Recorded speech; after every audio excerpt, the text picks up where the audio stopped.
Episode 12 unravels some serious mind-quake truth about social media success for small businesses. But wait, there's one game-changing strategy Joe shares that's a total game changer. It's a really interesting question, actually. Fundamentally, I think with social media... Are you curious to know the secret sauce? Stay tuned because we're spilling the beans. Or can you show behind the scenes of the business a bit more?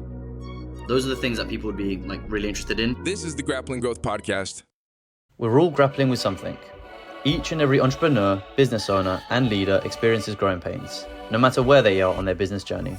On Grappling Growth, we discuss the challenges we consistently face in striving for more, sharing strategies, ideas, and thoughts on how to grapple with growth. We're building a platform where you can join us sharing your challenges and successes alike, whilst growing. So, you coming along? Welcome back to Grappling Growth. This is episode 12 now. And you are joined by me, Erald Krasniqi, owner of Scroll Marketing, and Joe Testouri, the owner of Bespoke brand developers. We talk about small business all the time, and one of the small segments we do is the quick question. So I'm going to go into a quick question, one from Reddit, Joe, and this person's asked about social media. So they've said, I find social media incredibly difficult to maintain. What have you done to find success with social media for your business? And I guess this is really an important question for you, Joe, because you've been doing a ton of social media work recently, not just for your clients, but also for yourself. So I'd love to hear what you've got to say to them. It's a really interesting question, actually. Fundamentally, I think with social media, it just comes down to consistency, scale, and then quality. So where I think a lot of people go wrong with social media is that they focus too heavily on the quality of their content. And what happens there is people try to get too fancy. So they might just look to post once a week. But in essence, and this is what we're doing here, Erald, and we've mentioned this before in previous podcasts, but we're using content like this to document. Now, there's two types of content. There's front-facing content where you're planning out what you're shooting, and that's probably 80% of what I do right now.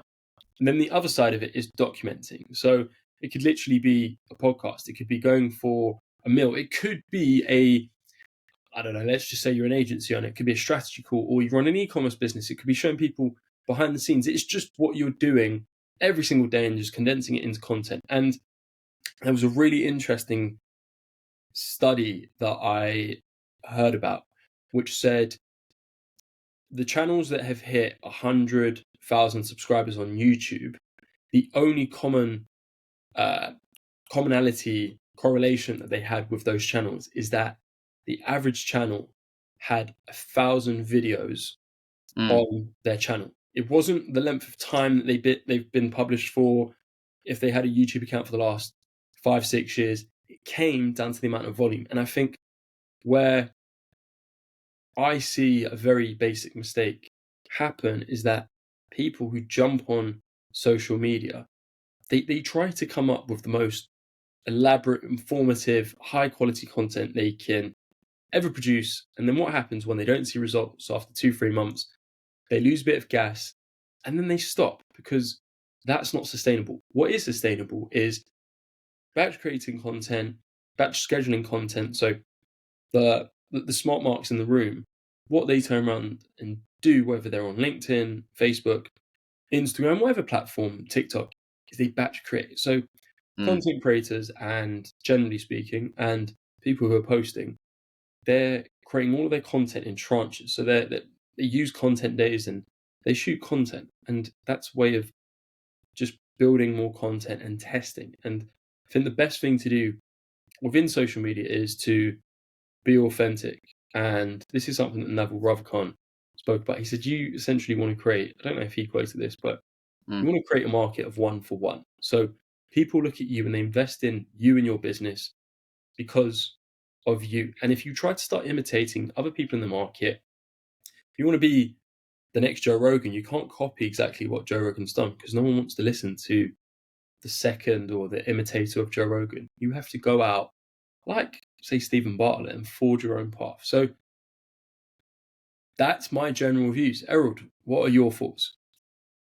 Yeah, I think you've raised some really powerful points there. The batch creation, that's a concept that we've employed even with this podcast itself. So to go back to the documenting part, This is episode 12. But as we're recording this, we've already recorded a few episodes before this that haven't gone live yet. Mm-hmm. And the reason we do this is because we have so many interesting conversations. And if we were to go down the route of recording and then uploading every single time, we'd run into the issue of like not having new content for people to consume. And we want to keep people engaged and interested, and also to give ourselves some time to work on the production side, because this person specifically mentioned they're having trouble with the production and the distribution side. And those are the two main things you need to focus on. How do you produce them? And can you do it in bulk? And how do you distribute effectively? Whether that's using scheduling tools. A lot of social medias have their own scheduling tools, so you might not need a third-party tool like Hootsuite, or there might be some others that you can mention, Joe. But once you've got a bank of content that you can like push out there that you know is doing the work for you, then that becomes a lot easier. Realistically, you're going to have a plan of content. So Joe's already come up with a few of the bits that you need to think about. Like, what is the content that you can produce pretty easily? Is it a day in the life stuff, or is it you going to have a meal, depending on the business, of course? Or can you show behind the scenes of the business a bit more? Those are the things that people would be like really interested in. And then what can you do to schedule them? And then where are you going to distribute? So once you've kind of done that, you should give yourself a bit more breathing space to work on more of the strategy. And that's where like the real power comes in, because it is essentially just the scale at which you can do it, the volume of content that you push out, and then quality. As long as it's good content, I think there was a study done on like TikTok and YouTube, and it was like the best videos don't always get the most views. And why is that? It's because people focus on the hook. So what is your hook? Can you actually bring people in to view your content based on your hook? And then after that, do they stay? That will tell you whether your quality is on point, not whether you're actually getting views. It's whether the hook is good enough to get people in, and then whether people tend to stick around. For any small businesses that are looking at like this, it's going to be very easily down to what can you talk about for your small business that would interest your potential audience. And then if it's a entrepreneur or a solopreneur, and I'd love to hear your thoughts, Joe, on how you've done it for your journey.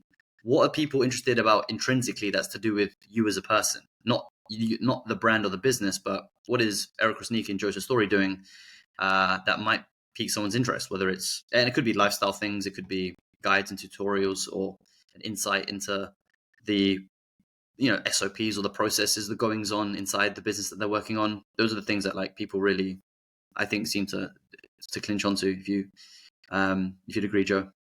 You've touched on so many great points there. So I jumped off a call with a friend of mine on Monday, so a couple of days back, and he has over 130,000 followers on Instagram. And he said to me, document, just show people more of your life, because let's just say theoretically you're a personal trainer. Now, you could go out there, get all of your qualifications, get your personal trainer level 3 qualification.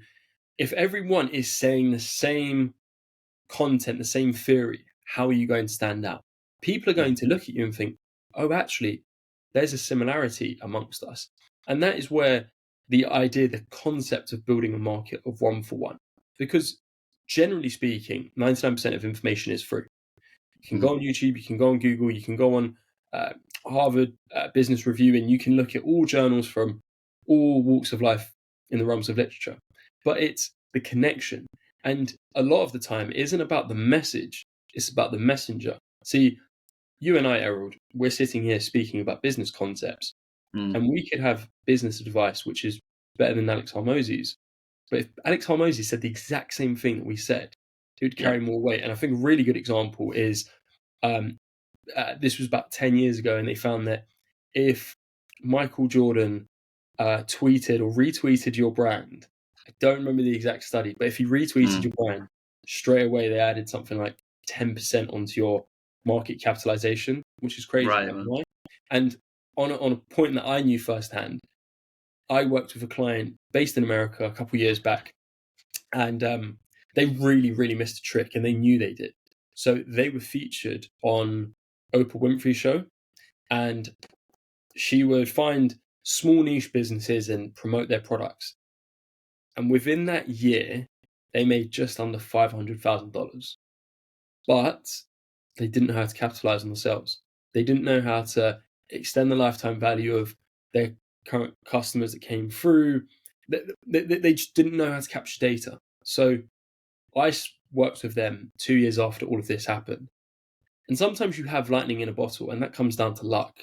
So you need to be able to have an eye to see when this wave of luck comes in and capitalize on it. So I've kind of gone away from your point there, but those are just some interesting cases that I've seen happen. And I think it's all about building your own identity is the most important element. Absolutely, yeah. I think there's a ton of value that you just shared there, Joe. And I think for anyone that's doing social media for their business, like take into account like all the tools that you have at hand, building that brand identity, as Joe said.